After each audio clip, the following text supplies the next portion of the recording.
토트넘에는 내 우상이자 롤모델이 손흥민이 있는데 어떻게 그 제안을 거부할 수 있겠는가? 내 목표는 손흥민을 득점왕으로 만드는 것이다. 치열했던 이적 시장 마지막 날 모두를 깜짝 놀라게 할 만한 소식이 전해졌는데요. 바로 토트넘이 노팅엄 포레스트의 신예 브레넌 존슨의 영입을 확정지은 것입니다. 토트넘은 구단 공식 홈페이지를 통해 구단은 노팅엄 포레스트로부터 웨일스 국가대표 공격수 영입을 확정지었다. 등번호는 22번이며 계약 기간은 29년까지 총 6년이라고 발표했습니다. 계약 세부 조건은 발표되지 않았지만 현지 매체들은 그의 이적료를 약 789억 원으로 추정하고 있습니다. 유스 시절부터 노팅엄에서 성장한 존슨은 팀의 프랜차이즈 스타이자 간판 공격수로 21-22 시즌 잉글랜드 챔피언십에서 매우 큰 주목을 받으며 해당 시즌 올해의 영 플레이어상을 수상한 엄청난 잠재력을 지닌 선수였습니다. 이러한 점 때문에 올 여름 이적 시장 브레넌 존슨을 노리는 구단은 매우 많았고 중위권 클럽은 물론 일부 빅클럽들도 그를 영입하기 위해 혈안이 되어 있던 상황. 이 싸움의 승자는 토트넘이었습니다.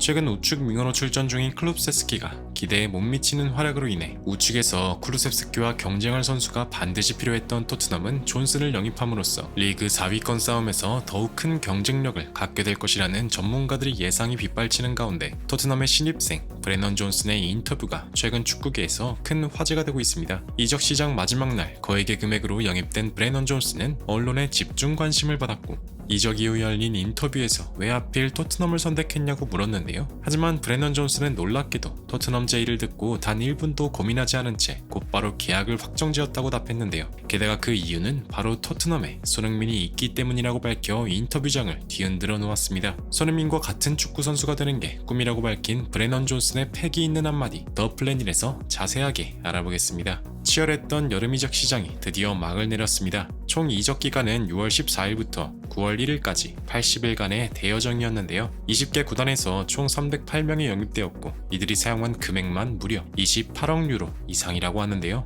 지난 시즌 매우 부진한 활약을 보여준 토트넘은 이번 이적 시장에서 대대적인 리빌딩을 진행했습니다. 팀에 임대로 합류했었던 쿠루세스키, 보로를 제외하면 새로운 얼굴은 총 7명으로 비카리오, 메디슨, 반더벤 등 현재까지 영입된 이적생들은 주장 손흥민을 중심으로 한 팀으로서 매우 좋은 활약을 보여주고 있습니다. 하지만 토트넘에 몇 가지 치명적인 문제가 있었는데요. 최근 원톱으로서 매우 저조한 활약을 보이는 히샬리송과 쿠루세스키로 히샬리송은 비싼 금액을 주고 데려왔지만 지난 시즌 리그 단 한 골밖에 넣지 못해 영국 언론들의 강한 비판을 받았고 쿠루세스키 또한 계속해서 주전으로 출전하고는 있지만 최근 리그에서는 매우 부진했던 게 사실이며 가장 문제였던 건 쿠루세스키를 대체할 자원이 전혀 없었기 때문입니다. 이러한 상황에서 엄청난 희소식이 들려왔는데요. 그것은 바로 이적 시장 마지막 날 토트넘의 브레넌 존슨 영입 소식으로 노팅엄 포레스트의 에이스이자 웨일스 국가대표의 미래라고 평가받는 존슨은 이적 시장 마지막 날이 돼서야 토트넘에 합류했다는 소식이 들려왔습니다. 영국 축구 분석가로 활동 중인 마이클 오원은 브레넌 존슨의 영입으로 손흥민의 득점력이 더욱 극대화될 것이라 평가했습니다. 브레넌 존슨은 우측 윙어는 물론 공격형 미드필더와 최전방까지 소화할 수 있는 멀티플레이어이다. 게다가 매우 폭발적인 스피드를 가지고 있는데 양발까지 잘 다루기 때문에 웨일즈에서는 브레넌 존슨을 리틀 손흥민이라고 부를 정도이다. 물론 아직 손흥민과 비교할 수는 없지만 그만큼 어마어마한 잠재력을 가지고 있는 셈이다. 이러한 선수를 토트넘이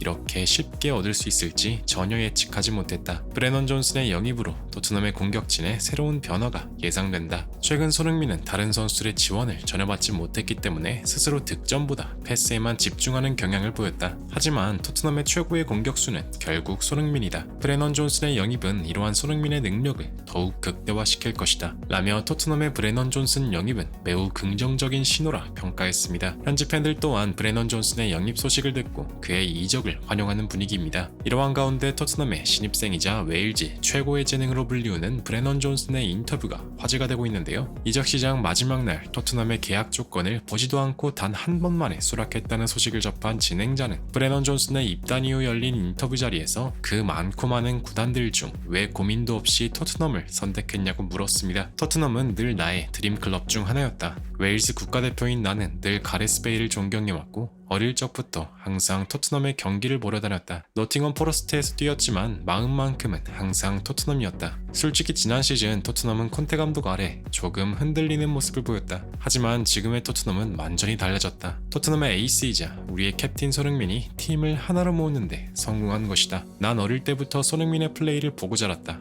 항상 그와 비슷한 선수가 되길 꿈꿔왔다. 하지만 지금은 그의 팀 동료로 뛸 수 있게 되었다. 이러한 소중한 기회를 절대 포기할 수 없었다. 그의 플레이를 그저 보는 것뿐만 아니라 같은 팀으로 뛰게 된다는 사실 하나만으로 이미 세상의 전부를 가진 기분이며, 이는 절대 단순한 립서비스가 아니다. 현재 내 목표는 손흥민과 함께 우승을 차지하는 것이다 라며 이 팀의 일원이 되어 스스로 너무 자랑스럽다며 지금까지 열심히 해온 노력이 보상받은 것 같아 매우 기쁘다고 답했습니다. 이 같은 신입생의 패기 어린 인터뷰를 지켜보던 현지 팬들도 매우 흐뭇한 반응을 보였는데요. 처음 온 날부터 손흥민처럼 되고 싶다니 포부가 너무 큰데? 그 정도 야망은 있어야 손흥민을 롤모델로 삼을 수 있지. 난 토트넘이 브레넌 존스를 매우 잘 데려왔다고 생각해. 클루셉스키는 요즘 너무 안 좋은 모습을 보여줬어. 드디어 이 팀에 손흥민과 연계해줄 공격수가 생겼네. 등등. 브레넌 존슨이 앞으로 손흥민을 놓아서 구단 성적을 향상시켜주길 응원한다는 반응을 보였습니다. 앞으로 얼마 남지 않은 토트넘과 벌리의 리그 경기. 벌리는 비교적 약팀으로 분류되기 때문에 브레넌 존슨의 첫 출장을 기대해볼 수 있겠는데요. 부디 손흥민 선수가 멋진 활약을 펼쳐 토트넘을 승리로 이끌어주길 간절히 희망하며 영상 마무리하겠습니다. 진심으로 구독과 좋아요 부탁드리며 시청해주셔서 대단히 감사합니다.